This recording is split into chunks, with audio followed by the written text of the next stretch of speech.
أعوذ بالله من الشيطان الرجيم بسم الله الرحمن الرحيم الحمد والثناء لله رب العالمين نحمده ونستعينه ونؤمن به ونتوكل عليه ونعوذ به من شرور أنفسنا ومن سيئات أعمالنا من يهده الله فلا مضل له ومن يضلل فلا هادي له من بعده وأشهد أن لا إله إلا الله وحده لا شريك له وأن محمدا عبده ورسوله أرسله بالهدى ودين الحق ليظهره على الدين كله ولو كره المشركون ثم الصلاة والسلام على أشرف الأنبياء والمرسلين حبيب إله العالمين أبي القاسم المصطفى محمد اللهم صل على محمد وآله وعلى أهل بيته الطيبين الطاهرين المعصومين أما بعد فقد قال الله سبحانه وتعالى في كتابه الكريم بسم الله الرحمن الرحيم يا أيها الذين آمنوا كتب عليكم الصيام كما كتب على الذين من قبلكم لعلكم تتقون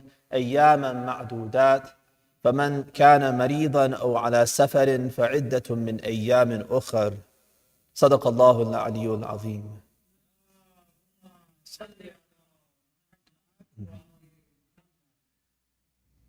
I thought that while we are in the month of Ramadan, we should look at these verses that Allah has given to us in Surah Al-Baqarah, where He legislates the fast itself. There's some interesting points in the verses, and I don't think we pay attention enough to them. And the verses, the different parts of the verse are also mentioned in the du'as for the month of Ramadan. So it additionally benefits us if we reflect on the verses, then we can connect better with the supplications that we recite after our prayers and during the days in Ramadan. Let me begin, with the tawsiyah for taqwa. I forgot to do that for the Jumma Khutba. So I advise you and I advise myself to have taqwa of Allah. This is one of the essential components of the Jumma Khutba. So the verses that Allah has given us in Surah Al-Baqarah, verses 183 to 185, are the verses that legislate the fast. He starts out, يَا أَيُّهَا الَّذِينَ آمَنُوا كُتِبَ عَلَيْكُمُ الصِّيَامُ كَمَا كُتِبَ عَلَى الَّذِينَ مِنْ قَبْلِكُمْ. O you who believe, fasting has been prescribed for you as it was prescribed for those before you, in hopes that you will refrain from sin, in hopes that you will attain taqwa. There are a couple of interesting things about this verse. First of all, Allah doesn't come out and simply say fast. In other places with other parts of our sharia, He comes out and says, أَقِيمُوا الصَّلَاةِ. Right? He doesn't explain, He doesn't give you all the exceptions and all the how it's so easy and it's not a big burden for you and people have done it before. He doesn't tell us all of this before He tells us to pray. He just says, أَقِيمُوا الصَّلَاةِ. أَقِيمُوا الصَّلَاةَ لِذِكْرِي. But here, mention that you have to fast. He tells you when you don't have to fast. What are the exceptions? Why is it easy for you? People have done it before. Don't worry about it. He gives us about 5 or 6 different pieces of information to help us to swallow the obligation of fasting, which He tells us later in the second verse. فَمَنْ شَهِدَ مِنْكُمُ الشَّهْرَ فَلْيَصُمْ. Right there He says, whoever is present during this month, then he must fast. That's when He legislates it. But at first He doesn't say that. He addresses us as believers and He says, كُتِبَ عَلَيْكُمُ الصِّيَامُ كَمَا كُتِبَ عَلَى الَّذِينَ مِنْ قَبْلِكُم. First of all, it's going to be decreed for you. It's being decreed for you to fast. He doesn't say fast yet, but it's being decreed for you that you fast, just like it's been decreed for people before you. So while it might seem difficult to abstain from food, drink, all these different things for such a long time, don't worry, because people before you have already been told to do it and they've done it. So it's nothing new and it's been done, so don't worry. Right, so that's the first step in preparing us for accepting this difficult obligation of fasting. Then He tells us that there's a philosophy behind this as well. Right? لَعَلَّكُمْ تَتَّقُونَ. So one of the things that we as Muslims are constantly trying to achieve is taqwa. Right? So this is a desire that we have. We want to know God. We want to fear God. We want to abstain from the sins that He's told us to abstain from. And so this is a desire that we have. But He says this is the key. If you want to attain taqwa, then fasting is the way. So first of all, He told us it's easy because people have done it before. That's the proof. Second, he tells us that there's a great benefit that you attain through fasting, and this is something you're already desiring. If you want to get to that desire of taqwa, then this is the way to get it. One interesting thing here is that what is the connection between fasting and taqwa? If you think of taqwa as fear of God, right, that fear in our heart, that consciousness within ourselves that we're always worried about what Allah thinks. We're worried about pleasing Him and not displeasing Him. How does that come from fasting? Right? Because people fast and they have no fear of God. I think of people who fast for medical reasons, people who fast in other religions or no religion at all for health purposes. Right? They abstain from food. They don't even believe in God. There's nothing that naturally follows. It doesn't follow from fasting that automatically you become fearful of God. So why does he say that it's been prescribed for you in hopes that you will attain taqwa? What does taqwa mean here? So our commentators think that taqwa here doesn't mean that fear of God that we usually think of. It's actually a consequence of the fear of God. The consequence of the fear of God, taqwa actually means to guard yourself, to protect yourself. Right? So you guard yourself against Allah's anger. You guard yourself against the fire. Ittaqun nar. Right? So you protect yourself so that harm doesn't reach you. And so yes, when I have the fear of God, then one of the things that I do is I don't want to displease Him. And so I abstain from sin. Right? So taqwa here is being used in that sense of abstaining from sin. A fast, as a result of fasting, it will strengthen you so that you no longer perpetrate sin. Right? Sin is haram. The things that we are abstaining from in fasting are actually naturally halal, normally halal, and only have become haram because of the fast. Right? The halal food that we normally eat is now haram for us from this time to this time during the Ramadan fast, only as temporarily. And then once the sun sets, then we can eat that same food again. It's still halal for us. So basically, Allah is now giving us a regimen to train us to become strong enough to abstain from that which is haram by making us willingly and, making us willingly abstain from those things that are naturally halal. Right? So he's strengthening us. He's telling us, don't eat these things that are normally halal. That gives us extra strength. He always tells us don't do things that are haram. There's nothing special about Ramadan in that sense. We always have to stay away from haram things. Looking at haram things, listening to haram things, consuming haram things. Those things are haram, whether it's Ramadan or not. Sometimes I remember in Sunday school, kids would say, oh, my mother told me I can't listen to music now because it's Ramadan. It's haram to listen to music in Ramadan. Well, it's haram, if it's haram music, then it's haram to listen to it in Ramadan or out of Ramadan. There's nothing special about Ramadan that all of a sudden now you should abstain, but the rest of the year you can listen to it. But he's giving us this extra strength, a regimen.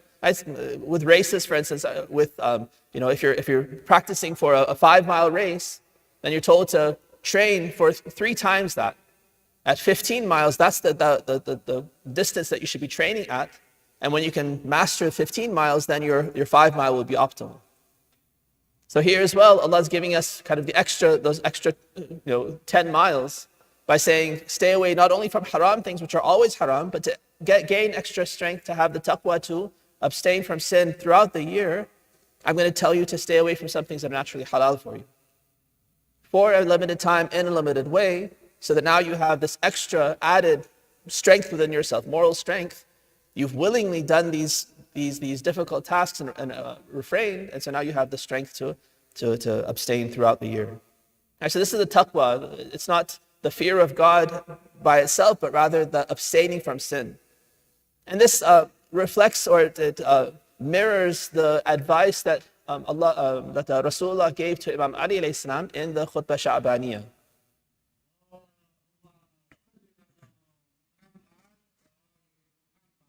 So in the Khutba Sha'baniyah, right, the last Jum'ah of Sha'ban, when Rasulullah gave this famous sermon, at the end, Imam Ali alayhi salam stands up and asks, Ya Rasulullah, what's the best deed that I can accomplish during this month?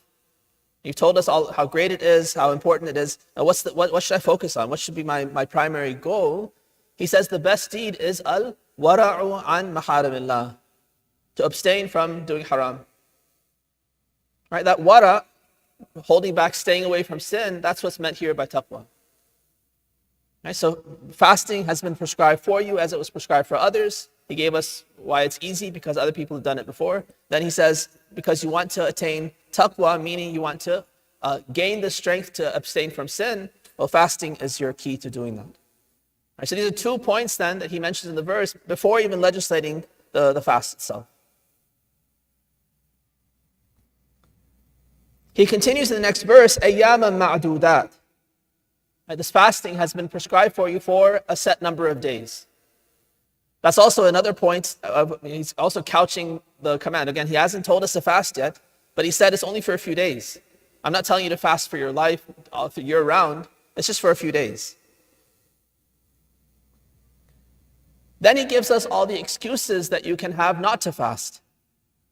Right, so for those of you who are joining us late, we're going through these verses from Surah Al-Baqarah. And one of the interesting things that we should note in this verse is that he hasn't jumped in and said fast. But rather he's given us all the reasons why we don't have to fast, why it's easy to fast, why other people have done it before. And then after couching it in 5 or 6 different points, then he says, all right, now it's wajib on you to fast. Contrary to other things that he's legislated. So we have in the same Surah Al-Baqarah, he says, for instance, يا أيها الذين آمنوا كتب عليكم القصاص في القتلى الحر بالحر والعبد بالعبد والأنثى بالأنثى. So in the case of murder, qisas has been legislated for you, just retribution. If a free person is killed, then his heirs may kill the killer if he's a free person. If it's a slave who's done the murder, then a slave, and if it's a female, then a female. But it has to be equal in terms of the value of these people that are assigned in the Sharia. So it doesn't give us all those preparatory remarks and say, it's been done before, it's easy, it's this or that, here are the benefits of it. He just says, this is legislated for you. Yeah?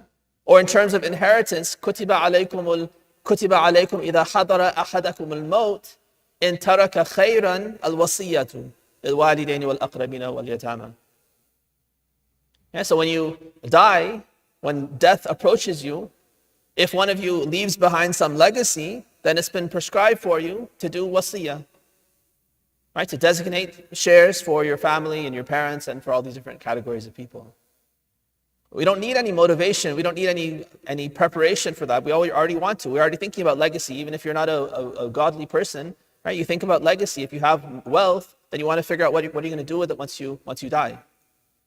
So he doesn't have to prepare us for the legislation. But with fasting, he saw that we need the preparation.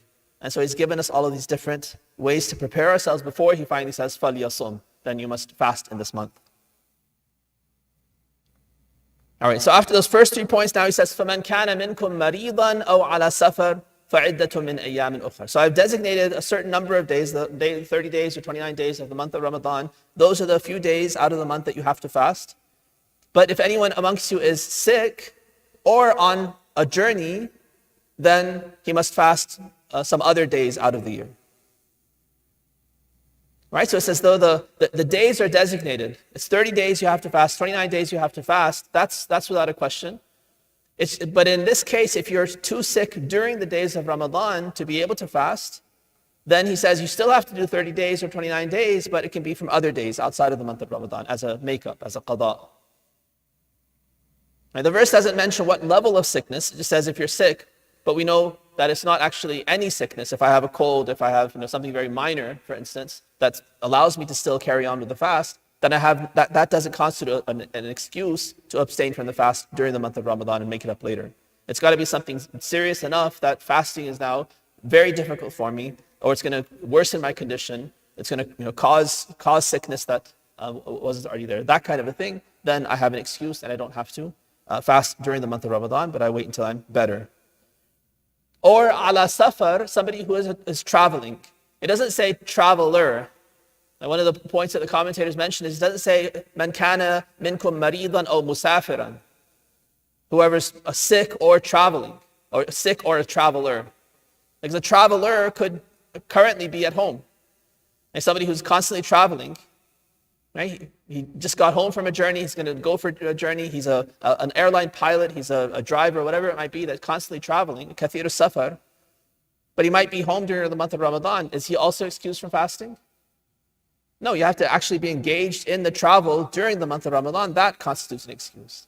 So Allah points that out by saying, ala safar, you have to be on the journey during the month of Ramadan for that to then be an excuse for you not to fast during the month of Ramadan. فَعِدَّةٌ مِّنْ أَيَّامٍ أُخَرٍ. Then you must fast some other days out of the year. Brother, if you wouldn't mind, let's just to keep the distance, if you go back to maybe the third or fourth row, then we'll have more distance between the different people. So I think that third row has a spot right there. Straight behind you, the third row. Right there, yeah. Between those, evenly spaced between those two people. Perfect. Then he says, وَعَلَى الَّذِينَ يُطِيقُونَهُ فِدْيَةٌ طَعَامُ مِسْكِينٍ. There are some people who are fully able to fast, they must fast. There are other people who have one of the two excuses that we just mentioned. Either they're sick or they're traveling, they don't have to fast categorically. And there's nothing on them. They don't have to pay any fidya. There's no kafara. They don't fast now because they have a legitimate excuse. They'll make it up later, and that's all they have to do. One qada for one missed fast, and they're done. This third category, وَعَلَى الَّذِينَ يُطِيقُونَهُ, these are people who technically could fast, but it's extremely difficult. It causes extreme difficulty for them to the extent that they can't bear it, or a normal person can't bear it. Right? So these would be, for instance, there are 4 or 5 categories in our Sharia that would constitute this kind of excuse. One is that the person is elderly. Right?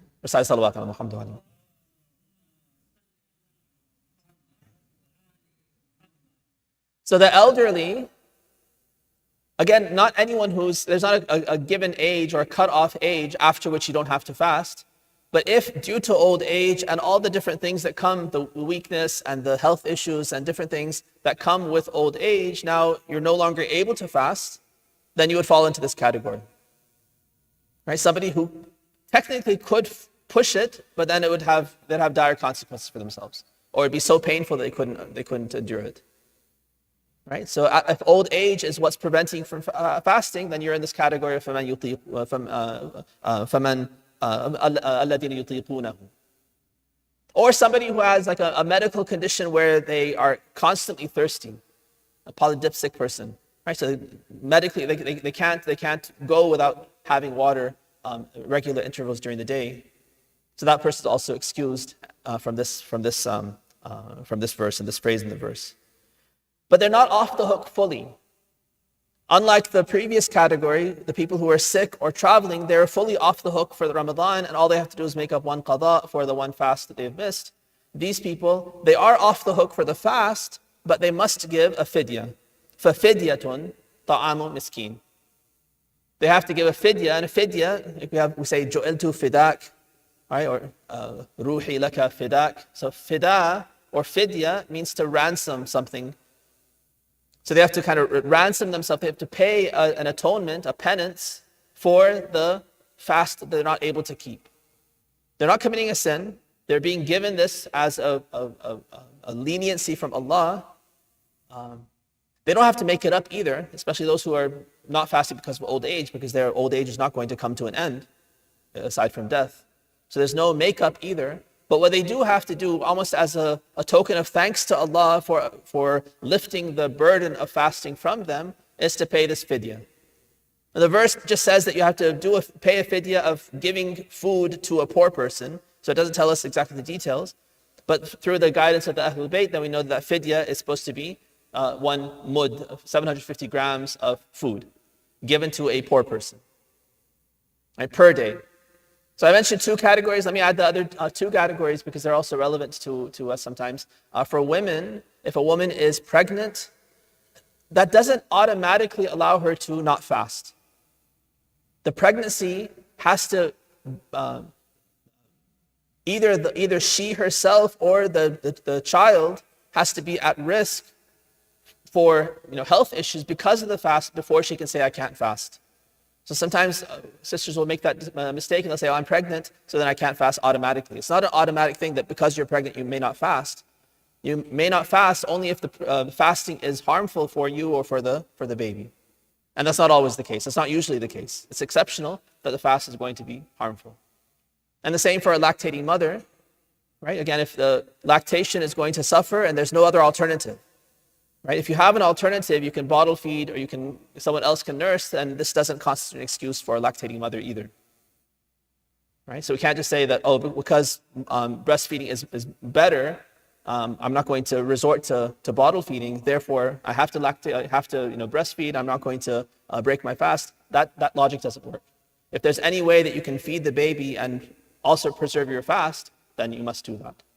Right? So those are some common mistakes that people will make. But in both cases, if it reaches the point where there's health issues for the mother or for the child, either before birth or after birth because of lactation, then she's excused from the fast during the month of Ramadan. She must only make up a qada afterwards, but then she also fits into this category. فَفِدْيَةٌ طَعَامُ مِسْكِينٍ. She has to give a fidya per day that she is not able to fast.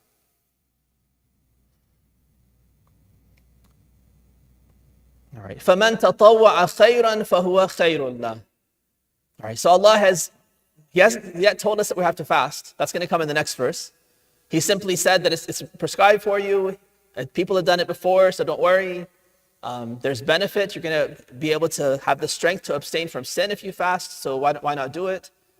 If you're sick, if you're traveling, then you don't have to do it. If it's very difficult for you, مَا جَعَلَ عَلَيْكُم مِّن دِينِ فِي الدِّينِ مِنْ حَرَجٍ. There's no haraj, no difficulty that Allah wants from us in the deen, so you don't have to fast if it's very difficult. He's told us all of this, and now He's encouraging us that if you can willingly do something good, then that's the best thing for you. فَمَنْ تَطَوَّعَ خَيْرًا فَهُوَ خَيْرٌ لَهُ. What Allah has prescribed for us in this fasting is something that's good for us. If we can willingly rush to do that good that He's given us, not be forced to do it, but willingly do it, then that's the best thing. That's what He wants from us, that obedience to do what Allah has told us because it's always best for us. فَمَنْ تَطَوَّعَ خَيْرًا فَهُوَ خَيْرٌ لَهُ وَأَنْ تَصُومُوا خَيْرٌ لَكُمْ. And particularly, amongst all those good things that Allah has given us to do, fasting is one of those good things. وَأَنْ تَصُومُوا خَيْرٌ لَكُمْ إِن كُنْتُمْ تَعْلَمُونَ. If only you knew the benefit. That mirrors the dua that we read in Sahifa Sajadiyah as Imam Sajjad welcomes in the month of Ramadan.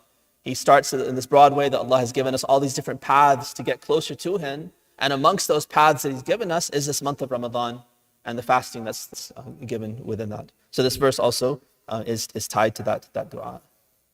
Recite one salawat.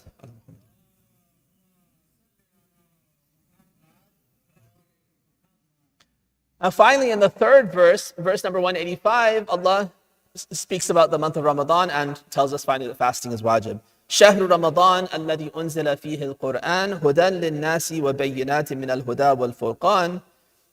Still, he hasn't told us about fasting just yet. That's going to come in the next phrase.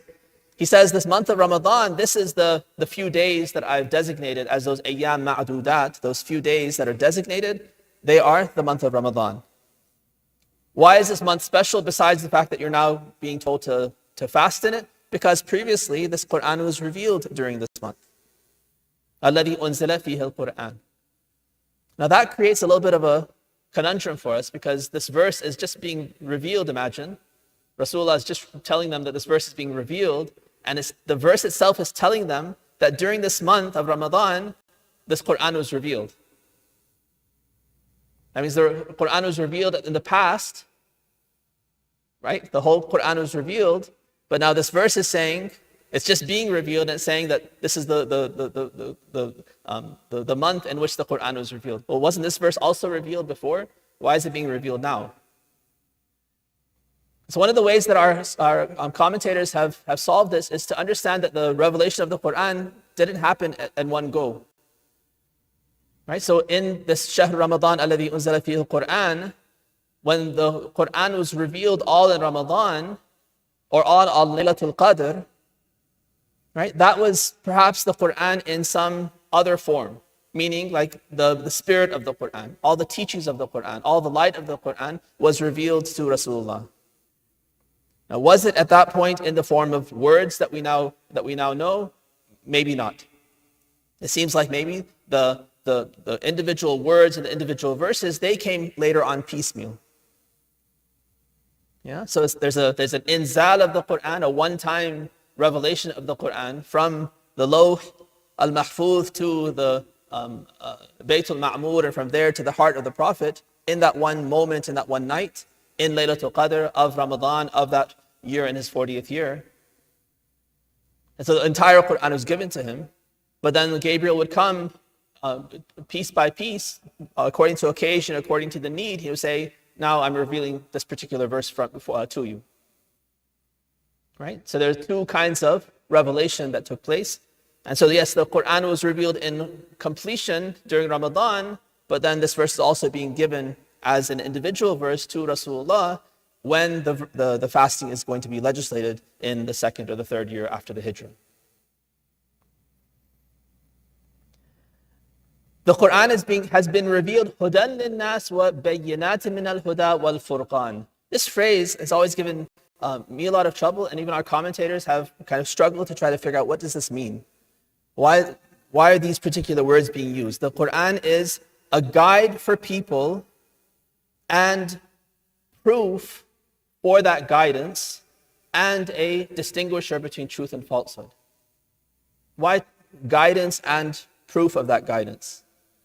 Allama Tabatabai says that those two phrases, hudan on one hand and bayyinatin min al-huda on the other hand, it's for two different classes of people, basically two kind of different levels of people. So you have a general population that's not interested or doesn't have the preparation and the education to deal with the reasoning behind things and the details of things, but they need to know what they need to do. They need to know they have to fast, hear their requirements, hear their prohibitions. They need to know kind of the bottom line for their practice. And so the Quran has been revealed with that kind of guidance to tell you, instruct you what to do. But it doesn't stop there. It doesn't just kind of tell you what to do without giving you a glimpse of the reasoning behind it and the details, the philosophy behind it, and how Allah is thinking and why He's made these things as they are. So for the people who are prepared, who have the capability, who have the interest and the time to think and to ponder over the verses and do all of that. So for us, it would be scholars and especially jurists. For them, it's not good enough just to say what you have to do, but also they need to have the reasoning behind it. And so the bayyinatin min al-huda is for them. The proofs and the arguments and the reasoning behind what you're supposed to be doing. Right? That's for the special, meaning the people who are prepared. All right, so He's revealed the Quran as a hudan linnas for all people, for kind of people in general, as a guidance, and for the people who are prepared as scholars, there's proof for that guidance, and it's a distinguisher between truth and falsehood. So not only does He prove to you and tell you what the reasoning is for what you're supposed to do, but He also distinguishes what you're supposed to do, which is good, as a furqan, from those things that are batil, that you're supposed to abstain from. Now He comes to the actual obligation. فَمَنْ شَهِدَ مِنْكُمُ الشَّهْرَ فَلْيَصُمْ. Whoever amongst you is present during this month, then let him fast it.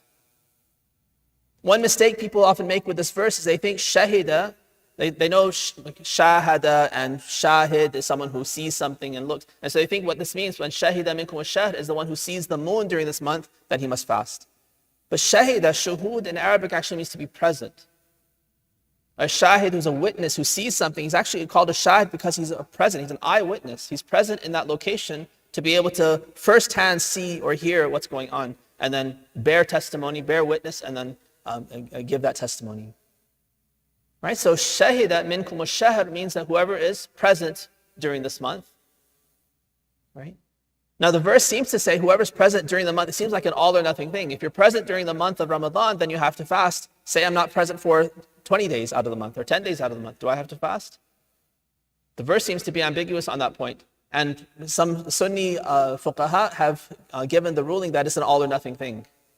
If you miss any of the month of Ramadan, you're not home for any of the month of Ramadan, you can't fast the entire month. And now you have to make up the entire month some other time.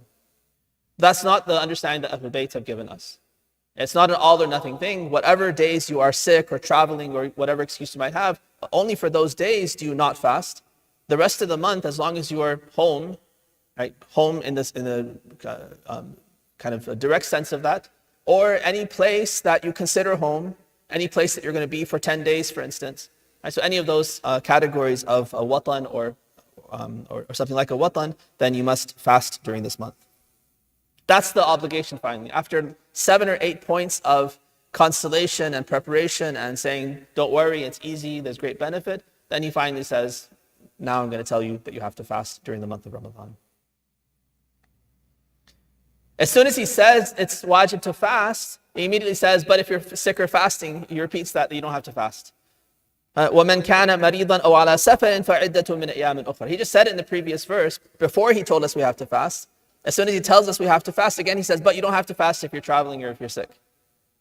Right? So it shows that this obligation is something that Allah He's perceived correctly in our nature, that fasting is very difficult. Like we've grown up with it, we're used to it, so it becomes something normal for us. But I'm sure if you've had the experience, if you tell other people that we have to fast for a whole month from this time to this time, we don't eat or drink at all. Even if you smoke and you're addicted to smoking, you can't smoke during this time. Like all these different things you have to do, and they are amazed. How can you do this? How do you survive? How can you possibly function without this kind of sustenance? So for someone who's just hearing about it for the first time, it's very challenging. Right? So Allah has prepared that person for this obligation with all of these different points. Then he says, يُرِيدُ اللَّهُ بِكُمُ الْيُسْرَ وَلَا يُرِيدُ بِكُمُ الْعُسْرَ. Allah doesn't want difficulty for you. He wants to make things easy for you. Right? So that's why He's given us all these concessions, all these excuses why you don't have to fast. That's why He's only made the fast for these 30 days and not for the entire year, for instance.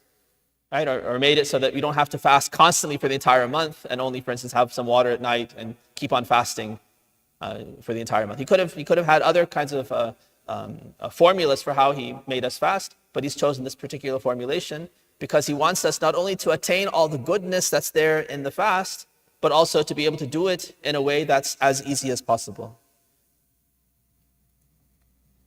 وَلِتُكْمِلُوا الْعِدَّةَ, and He also wants you to complete the 30 days or the 29 days of the month of Ramadan. وَلِتُكَبِّرُوا اللَّهَ عَلَى مَا هَدَاكُمْ وَلَعَلَّكُمْ تَشْكُرُونَ. And finally, He wants you to say takbir, to praise Him for His greatness.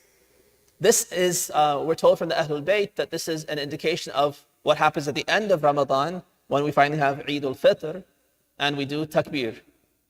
Right? Allahu Akbar, La ilaha illallah, Allahu Akbar, walillahi alhamd, Allahu Akbar, alhamdulillahi ala ma hadana, tukabbiru Allah ala ma hadakum. To praise Allah for His greatness because of His guidance that He's given you. Guidance in general, also guidance in particular for this fasting, which is something that's in our best interest. He's given us this tool to get closer to Him. Right? That's a great guidance that He's given us. He wants us to say Allahu Akbar for that. وَلَعَلَّكُمْ تَشْكُرُونَ. And that eventually you'll become grateful to Him. Once you realize how great a blessing this was and how much good you got from the fast, then you'll become grateful to Allah for having given you this challenging but fulfilling opportunity to get closer to Him. Bismillah ar-Rahman ar-Rahim. قُلْ هُوَ اللَّهُ أَحَدٌ اللَّهُ الصَّمَدُ لَمْ يَلِدْ وَلَمْ يُولَدْ وَلَمْ يَكُنْ لَهُ كُفُوًا أَحَدٌ.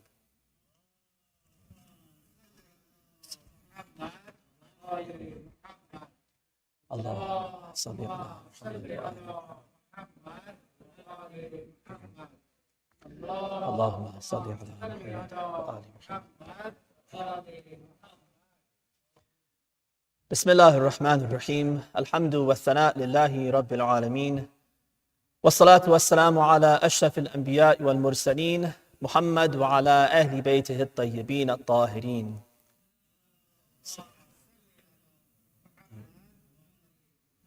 اللهم صل وسلم على محمد رسول الله وعلى علي أمير المؤمنين وعلى فاطمة الزهراء وعلى الحسن والحسين وعلي بن الحسين ومحمد بن علي وجعفر بن محمد وموسى بن جعفر وعلي بن موسى ومحمد بن علي وعلي بن محمد والحسن بن علي والحجة بن الحسن القائم المهدي صلوات الله عليهم أجمعين. اللهم صل على محمد وآل محمد. أوصيكم ونفسي بتقوى الله واتباع أمره. Once again, I admonish you and myself to foster within ourselves this taqwa of Allah, consciousness of God, fear of displeasing Him, fear of doing anything that contravenes what He has commanded us to do. This is a quality that we have to constantly work on developing. It doesn't just come and then we attain a particular level and then we can be at a steady state from then on. This is both the key to goodness, and it's also the loss of this is the key to deterioration and losing our sense of guidance and our way. So we should never feel assured that since we've been good until now, or now I'm at a state where I'm good, that I can now remain at a steady state. Guidance is not something that's ever intrinsic to us. It's always something that we have to receive from Allah, and we have to continually receive guidance as life continues, as distractions come about, as all these different challenges come into our lives. We're constantly being pulled away from the guided path. Ihdina as-sirat al-mustaqim is there for that reason. As a constant refrain, we're asking Allah to continually guide us. Right? Even this dua in Surah Al Imran, that's another dua that helps us to realize that we're not ever set on the path. رَبَّنَا لَا تُزِغْ قُلُوبَنَا بَعْدَ إِذْ هَدَيْتَنَا. So even if Allah has guided us until now, we're on the path of the Ahlul Bayt, we've been able to fulfill our obligations, we've been able to stay away from sin, and whatever sin we do perpetrate, we've been able to repent from it. All of that is great. I'm on the path of guidance now, for instance, but there's the chance of zayg after this, of crookedness, of swerving off the path going forward. It's this dua of Rabbana la tuzigh qulubana, don't let my heart swerve after you have guided me. That's an important dua to also mention constantly and to reflect on, because that tells us the reality. The guidance is not ours. It doesn't become kind of a solid part of ourselves until we finally die. Then our level of guidance and our level of taqwa and these kinds of things become known. So taqwa is something that we have to constantly try to attain, to strengthen. And there's never a quota after which we have enough. This is something that we have to continually develop, and the distance between us and the ultimate is always infinite. Even if I've attained a certain level of taqwa, that is just a small drop in this ocean of what taqwa is able to be. Right? So we want to continually try to foster taqwa within ourselves.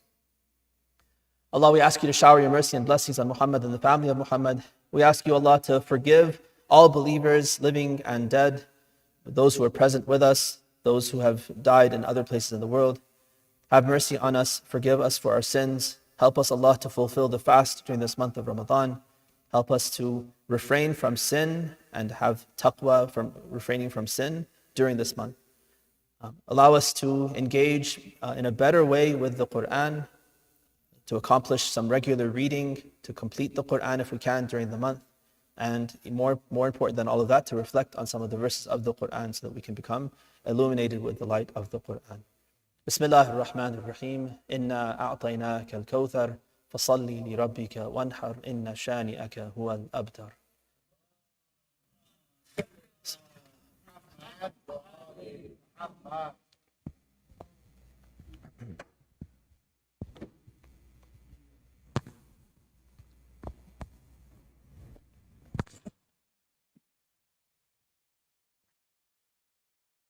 Salatul Jumma. Allahu Akbar, Allahu Akbar. Ashhadu an la ilaha illallah, ashhadu an la ilaha illallah. Ashhadu anna Muhammadan Rasulullah, sallallahu alayhi wa alihi. Ashhadu anna Muhammadan Rasulullah, sallallahu alayhi wa alihi. Wa anna Aliyan waliyullah. حي على الصلاة حي على الصلاة حي على الفلاح حي على الفلاح حي على خير العمل حي على خير العمل قد قامت الصلاة قد قامت الصلاة الله أكبر الله أكبر لا إله إلا الله